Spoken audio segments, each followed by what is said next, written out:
तो इस क्लास के अंदर हम इंटीग्रल डोमेन यानी कि पूर्णांकीय प्रांत के बारे में पढ़ेंगे। पूर्णांकीय प्रांत के बारे में पढ़ने से पहले मैं थोड़ा सा रिंग के बारे में डिस्कस करूँगा यहाँ पर। तो रिंग हमारे पास क्या होती थी कि मान लो कि एक सेट है R और उसके अंदर दो प्रकार की संक्रियाएं जो है परिभाषित हैं, एक तो है प्लस की और एक है गुणा की। और इस सेट के अंदर अगर तीन चीज़ें यानी कि तीन रूल R1, R2 और R3 हमने पढ़े थे। R1 क्या, R प्लस के लिए क्या होना चाहिए, एक आबेली ग्रुप होना चाहिए, और R गुणा के लिए क्या होना चाहिए, एक साम्य समूह होना चाहिए, और R3 हमने पढ़ा था कि इसके अंदर बंटन नियम का पालन होना चाहिए। तो यहाँ पर जो R2 है इसके अंदर दो चीज़ें अपने पास नहीं होती थी, है ना। जब अपना रिंग की डेफिनेशन पढ़ी थी कि संक्रिया का जो तत्समक है यानी कि यूनिटी एलिमेंट है वो इसके अंदर नहीं था, और इसके अंदर A cross B is equal to B cross A हमने इसके अंदर नहीं देखा था। तो अब क्या होगा कि जब हम पूर्णांकीय प्रांत के बारे में पढ़ेंगे तो उसके अंदर ये चीज़ें तो ही होनी चाहिए, R1, R2, R। तो इसके साथ जो R है वो कैसी होनी चाहिए, तत्समकी वल्य होने चाहिए। इसी के साथ जो वल्य है वो कैसी होनी चाहिए, क्रम विनिमय वल्य होनी चाहिए, यानी कि A cross B is equal to B cross A भी होना चाहिए। ठीक है। इसके बाद एक चीज़ और कि जब हम ये भी प्रूव कर दें कि A cross B is equal to 0 है तब A 0 है या फिर B 0 है, यानी कि हम कह सकते हैं कि इसके अंदर शून्य के भाजक नहीं होने चाहिए। तो अगर किसी रिंग के अंदर ये चीज़ें सारी होती हैं तब हम उस रिंग को ही क्या कहते हैं, पूर्णांकीय प्रांत कहते हैं। तो अब हम इसकी डेफिनेशन जो है वो कंप्लीट देखने वाले हैं। तो यहाँ पे हम डेफिनेशन देखते हैं पूर्णांकीय प्रांत की कि कोई भी एक रिंग है ना, D प्लस गुणा। यहाँ पे पूर्णांकीय प्रांत के लिए हमने रिंग जो R है, R को यहाँ पे D से रिप्लेस कर दिया है। ठीक है। तो अगर कोई D प्लस गुणा अपने पास एक रिंग है, वो रिंग कैसे होनी चाहिए, एक तो क्रम विनिमय होने चाहिए, ठीक है, दूसरी वह तत्समकी होनी चाहिए, और तीसरी उसके अंदर शून्य के भाजक नहीं होने चाहिए, कि रिंग विदाउट जीरो डिवाइजर्स। ठीक है। तो जो रिंग है वो कैसी होनी चाहिए, शून्य के भाजकों रहित होनी चाहिए। अगर किसी भी रिंग के अंदर ये तीनों चीज़ें और सेटिस्फाई होती है ना, तो तब हम उसको क्या कहते हैं, पूर्णांकीय प्रांत कहते हैं। इसको अगर अपने आगे और लिखना चाहें तो कैसे लिख सकते हैं कि जो D1 है, D1 क्या था अपने पास, एक आबेली ग्रुप। तो D1 के अपने पास चार भाग होंगे, कौन कौन से, एसोसिएटिव यानी कि सहचार्य गुणधर्म, एडिटिव आइडेंटिटी होनी चाहिए उसके अंदर एडिटिव इन्वर्स होना चाहिए, और उसके अंदर क्रम विनिमय नियम का पालन होना चाहिए। सहचार्य गुणधर्म को लिख सकते हैं यहाँ पर, जो एडिटिव आइडेंटिटी है वो यहाँ पर कितनी है, 0 है। ठीक है।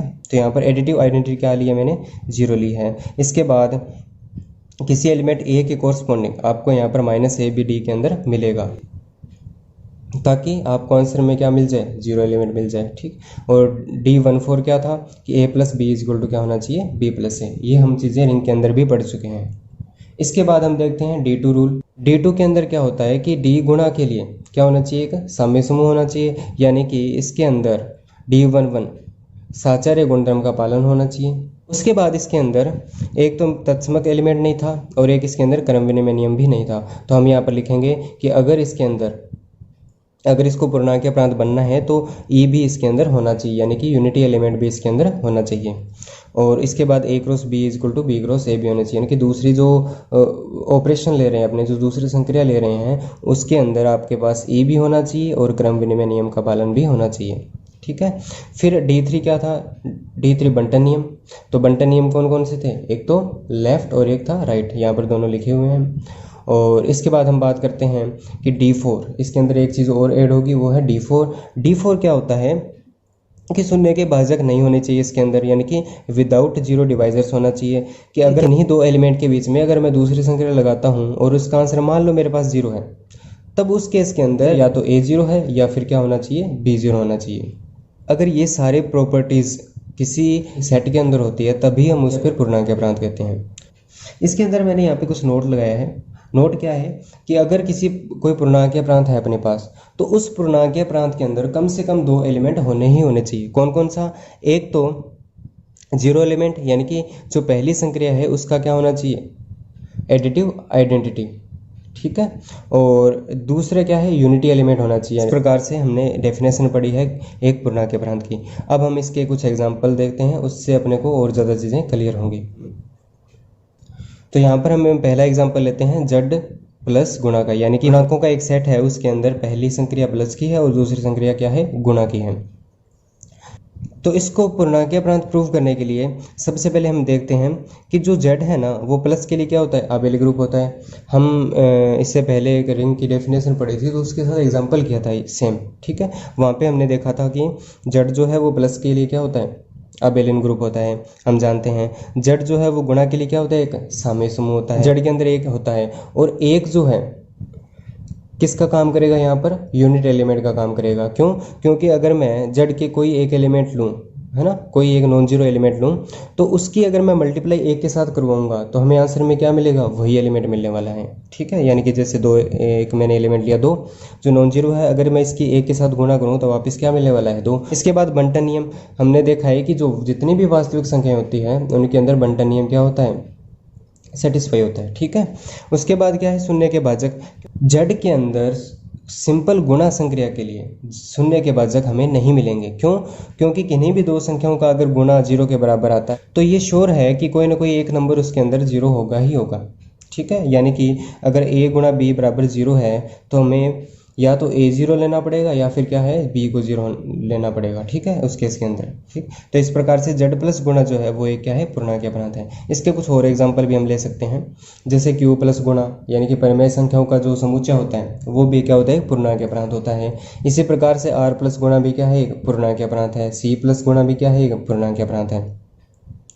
एक एग्जाम्पल और है यहाँ पर z2 0 1, ठीक है, +2 और गुणा 2 संक्रिया के लिए भी क्या होता है, एक पूर्णांकीय प्रांत। यहाँ पर है ना, ये चीज़ आप ध्यान रखना कि 2 क्या है, यहाँ पर अभाज्य संख्या है, ठीक है, प्राइम नंबर है। इसका एक एग्जांपल और देखते हैं। तो Z3 0 1 2 है ना, ये एक सेट है और इसके अंदर दो संक्रियाएं हैं, +3 और गुणा 3 की। तो ये एक पूर्णांकीय प्रांत होता है, इसको हम प्रूव करने वाले हैं। तो सबसे पहले हमें क्या करना होगा, दोनों के लिए टेबल बनानी होगी और ये टेबल अपने को बनानी आती है क्योंकि यहाँ पर एडिशन मॉडुलो 3 और मल्टीप्लिकेशन मॉडुलो 3 की संक्रियाएं हैं, तो हम इसके लिए आसानी से टेबल बना सकते हैं। जब हम टेबल बनाते हैं तो हमने देखा कि यहाँ पर Z3 + 3 एक आबेली समूह होता है, ये भी हम प्रूव कर चुके हैं। फिर यहाँ पर Z3 गुणा 3 क्या है, एक सामयिक समूह है। तो हम इसमें से अगर कोई भी 3 नंबर उठाते हैं और उसके बीच में जो गुणा 3 की संख्या लगाएंगे, है ना, तो ये क्या बन जाएगा, एक सामयिक समूह बन जाएगा। उसके बाद हम देखते हैं कि E, यानी कि इसके अंदर आपको एक E बराबर 1 मिल जाएगा। तो इस टेबल को अगर हम ध्यान से देखें तो जब मैं एक की किसी एलिमेंट के साथ संक्रिया लगाऊंगा तो वही एलिमेंट वापस मिलेगा मुझे। जैसे देखो 2 की अगर 1 के साथ संक्रिया लगाऊंगा तो 2 मिलेगा, 1 की अगर 1 के साथ संक्रिया लगाऊंगा तो 1 मिलेगा, है ना। तो यानी कि 1 जो है वो इसका क्या है, यूनिटी एलिमेंट है। तो मैंने 1 भी इसके अंदर लिख दिया कि यूनिटी एलिमेंट है। बंटन नियम हम जानते हैं कि +3 और गुणा 3 के लिए क्या होता है, बंटन नियम का पालन होता है। फिर हम इसके अंदर देखने वाले हैं शून्य के भाजक, ठीक है। तो अगर हम बात करें इस सेट की, तो इस सेट के अंदर हमें शून्य के भाजक नहीं मिलेंगे, है ना। क्यों नहीं मिलेंगे? क्योंकि जब भी मैं किन्हीं दो नंबर के बीच में गुणा 3 की संक्रिया लगाऊंगा और उसको अगर मैं 0 के बराबर लिखना चाहूँ, यानी कि उसका आंसर मुझे 0 चाहिए, तो इसमें से कोई एक नंबर 0 होगा ही होगा। क्यों? 1 लेता हूँ और उसकी संक्रिया दूसरे एलिमेंट 2 के साथ लगाता हूँ, है ना। तो अगर कोई दो नॉन जीरो एलिमेंट है मेरे पास, जब उनके बीच में मैंने संक्रिया लगाई तो आंसर भी क्या आया, नॉन जीरो, ठीक। यहाँ पर भी देखो 2 और 1 की जब मैं संक्रिया लगाता हूँ तो यहाँ पर भी आंसर क्या मिलेगा, नॉन जीरो। तो किन्हीं दो नॉन जीरो एलिमेंट के बीच में जब यहाँ पर संक्रिया लगाते हैं, यानी कि ऑपरेशन लगाते हैं गुणा 3 की, तो हमें नॉन जीरो एलिमेंट ही मिलता है। लेकिन जब हम देखें कि कोई एक नंबर है, उसकी अगर मैं संक्रिया लगाऊं 0 के साथ, है ना, 0 के साथ, तब हमें आंसर में क्या मिलता है, 0। यहाँ पर भी देखो 2 की संक्रिया जब मैं 0 के साथ लगाऊंगा तो हमें आंसर में क्या मिलेगा, वापस से 0, ठीक है। तो इस प्रकार से हमने देखा कि जब हम 2 की संक्रिया 0 के साथ लगाएंगे तभी आंसर में क्या मिलेगा, 0 मिलेगा। इसी प्रकार से जब मैं 1 की संक्रिया 0 के साथ लगाऊंगा तब आंसर में क्या मिलेगा, 0 मिलेगा। जब ऐसा केस होता है तो उसके अंदर शून्य के भाजक नहीं होते, और अगर शून्य के भाजक नहीं है तो ये क्या है, एक पूर्णांक प्रांत है, ठीक है। तो यहाँ तक हमने डेफिनेशन पढ़ ली पूर्णांक प्रांत की और उसके ऊपर एग्जाम्पल भी कर लिए। अब हम इसके ऊपर एक इम्पोर्टेंट थ्योरम करने वाले हैं, और वो जो थ्योरम है वो इसी एग्जाम्पल पर आधारित है। अगर हम इसको बोलें कि जेड पी टाइप की कोई मेरे पास एक सेट है जिसके अंदर जो पी है वो अगर मेरे पास प्राइम नंबर है, ठीक है, पी कैसा है, एक प्राइम नंबर है, यानी कि अभाज्य संख्या है, उस केस के अंदर गुणा पी और प्लस पी और गुणा पी संक्रिया के लिए क्या बनता है, पूर्णांक अपरांत बनता है। इसको हमने एग्जाम्पल से प्रूव कर लिया। अब इसी पर एक अपने थ्योरम करने वाले हैं। सो इस पर हम एक थ्योरम करने वाले हैं कि माना कि ZP इज इक्वल टू 0 1 2 3 4 यानी कि P-1 तक एक मेरे पास कोई सेट है जिसके अंदर प्लस P और गुना P की संक्रियाएं हैं। अब दिया गया है कि ZP प्लस P गुना P एक पूर्णांकीय अपरांत है यदि और केवल यदि P अभाज्य है, यानी कि इफ़ एंड ओनली इफ़ का यहाँ पर कंडीशन दे रखी है कि ZP इज इक्वल टू 0 1 2 3 4 यानी कि इसके अंदर एलिमेंट है P-1 तक और प्लस P और गुना P के लिए ये क्या है, एक पूर्णांकीय अपरांत है। कब, जब P क्या है, अभाज्य संख्या है। यानी कि हमें दिया गया है कि वलय ZP प्लस P गुना P एक पूर्णांकीय अपरांत है यदि और केवल यदि, इनकी इफ़ एंड ओनली इफ़ की यहाँ पर कंडीशन दे रखी है कि P अभाज्य है। यानी कि एक बार हमें प्रूव करना होगा कि ZP प्लस P और गुना P के लिए अगर पूर्णांकीय अपरांत है तो P क्या है, अभाज्य है। और एक बार हम देखेंगे कि P अगर अभाज्य है यानी कि प्राइम नंबर है, तब हम प्रूव करेंगे कि ZP प्लस P गुना P एक क्या है, पूर्णांकीय अपरांत है। तो सबसे पहले हम मान के चलते हैं कि ZP प्लस P और गुना P के लिए क्या है, एक पूर्णांकीय अपरांत है यानी कि इंटीग्रल डोमेन है। ठीक है, तब हम प्रूव करेंगे कि P क्या है, अभाज्य संख्या है। अगर दिया गया है कि ZP प्लस P गुना P के लिए एक पूर्णांकीय अपरांत है तो कोई भी दो एलिमेंट अगर हम ZP के लेते हैं और उन दोनों के बीच में दूसरी जो ऑपरेशन है अगर वो लगाएं तो आंसर में क्या मिलता है, अगर हमें 0 मिलता है तो इसका मतलब A 0 होगा या फिर B 0 होगा। अब P को क्योंकि हमें क्या सिद्ध करना है, अभाज्य सिद्ध करना है, तो सबसे पहले हम ना उल्टा मान लेते हैं कि P भाज्य है यानी कि प्राइम नंबर नहीं है। ठीक है, अगर P प्राइम नंबर नहीं है और P क्या था, P-1 से एक बड़ी संख्या है जो सेट के अंदर नहीं है। ठीक है, जो सेट के अंदर नहीं है यानी कि सेट के बाहर एक नंबर है जो P-1 से बड़ा है।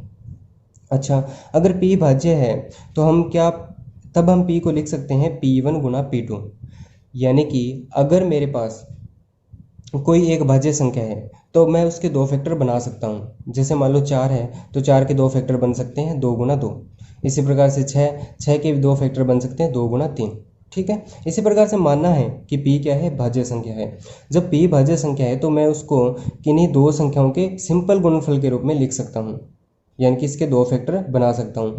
यहाँ पर क्या कंडीशन है कि P जो है यानी P1 जो है वो 0 से तो बड़ा है लेकिन P-1 से कम है, यानी कि इस सेट का ही कोई एलिमेंट है। इसी प्रकार से जो P2 है वो भी क्या है, इस सेट का कोई एलिमेंट है लेकिन वो 0 के बराबर नहीं है। ठीक है, ये मान के चलते हैं। क्यों, क्योंकि अगर कोई भाज्य संख्या है तो इसके जो फैक्टर बनते हैं वो कैसे होते हैं, नॉन जीरो होते हैं। ठीक है, यहाँ पर मैंने लिखा कि P is equal to P1 गुना P2। ठीक है, सिंपल गुणा। अगर ऐसा होता है और अगर मैं इनके बीच में संक्रिया लगाऊं, क्योंकि हमने माना है कि P1 भी नॉन जीरो है और P2 भी क्या है, नॉन जीरो है, मान लिया। अब अगर मैं इन दोनों के बीच में दूसरी संक्रिया लगा करके देखूं तो आंसर देखते हैं क्या आता है। जब मैं P1 और P2 के बीच में गुना P की संक्रिया लगाता हूं तो आंसर में मुझे मिलेगा 0। क्यों, क्योंकि P1 P2 का गुणा करने के बाद जो आंसर आता है उसमें हम क्या करते हैं, P का भाग देते हैं और P का भाग देने पर यहाँ पर हमेशा क्या लिखा जाता है, शेषफल लिखा जाता है। तो यहाँ पर भी देखो, जब P1 और P2 का जब गुणा करेंगे तो आंसर क्या आएगा, P। लेकिन हमें क्या करना है, फिर P का भाग देना है और भाग देने के बाद आंसर कितना आएगा, 0। इसका मतलब क्या हुआ कि P1 भी नॉन जीरो था, P2 भी नॉन जीरो था, लेकिन इन दोनों के बीच में जो दूसरी संक्रिया है उसका आंसर कितना आया, 0। यानी कि हमें इसके अंदर शून्य के भाजक मिल गए। ठीक है, लेकिन था क्या, पूर्णांकीय अपरांत। लेकिन पूर्णांकीय अपरांत में शून्य के भाजक तो नहीं होते हैं, यहाँ पर शून्य के भाजक मिल गए। अगर शून्य के भाजक मिल गए तो ये क्या है, कॉन्ट्राडिक्शन है, ये एक विरोधाभास है ना। तो अगर ये विरोधाभास है तो P को कैसा होना पड़ेगा, फिर P को कैसा होना पड़ेगा, फिर अभाज्य संख्या है ना, यानी कि प्राइम नंबर होगी यहाँ पर।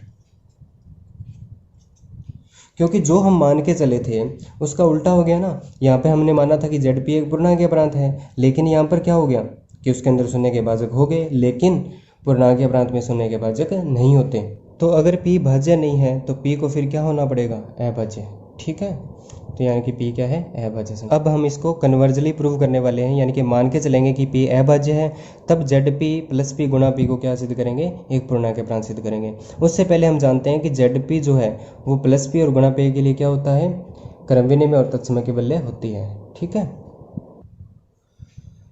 तो कन्वर्जली प्रूव करने के लिए मानना कि P क्या है, अभाज्य संख्या है। अगर P अभाज्य संख्या है तब हमें सिद्ध करना है कि इसके अंदर शून्य के भाजक नहीं होने चाहिए। अच्छा, सबसे पहले मान के चले कि ए और बी के बीच में जो गुणा पी की संक्रिया लगाने पर हमें मिलता है 0। अच्छा, अगर हमें 0 मिलता है, इसका मतलब क्या होगा कि जब मैं ए बी का गुणा करूंगा और उसके बाद जब मैं पी का भाग दूंगा तो वहाँ शेषफल मुझे कितना मिलेगा? 0। अच्छा, अगर शेषफल 0 मिलता है तो इसका मतलब ये हुआ कि ए बी को पी जो है पूरा पूरा क्या करेगा? डिवाइड करेगा, यानी कि पी का ए बी में पूरा पूरा भाग जाएगा। अच्छा, अगर पी जो है ए बी को डिवाइड करती है तो या तो वो ए को डिवाइड करेगी या फिर किसको डिवाइड करेगा? बी को। ठीक है, यानी कि पी का जो है या तो ए के अंदर पूरा भाग जाएगा या फिर पी का बी के अंदर पूरा पूरा भाग जाएगा। ये सिंबल होता है जब शेषफल 0 बचे, है ना। तो डिवाइड, जब हम किसी नंबर को डिवाइड करें तो शेषफल कितना बचे? 0, यानी कि इसको कंप्लीटली डिवाइड करें। परंतु हम जानते हैं कि पी क्या है? अभाज्य संख्या है। अगर पी अभाज्य संख्या है तो ये चीज़ कब संभव है? जब या तो ए 0 हो या फिर बी 0 हो, ये हम जानते हैं। तो इसका मतलब क्या हुआ कि ZP के अंदर जो शून्य के भाजक है वो नहीं होंगे। अगर ZP के अंदर शून्य के भाजक नहीं है तो ZP क्या है? एक पूर्णांक अपरांत है। तो इस प्रकार से हमने ये थ्योरम प्रूव कर ली। इसके बाद हम जो नेक्स्ट वीडियो होगा उसके अंदर फील्ड के बारे में पढ़ेंगे और फील्ड के कुछ एग्जाम्पल और उसके ऊपर थ्योरम्स भी पढ़ने वाले हैं। Thank you.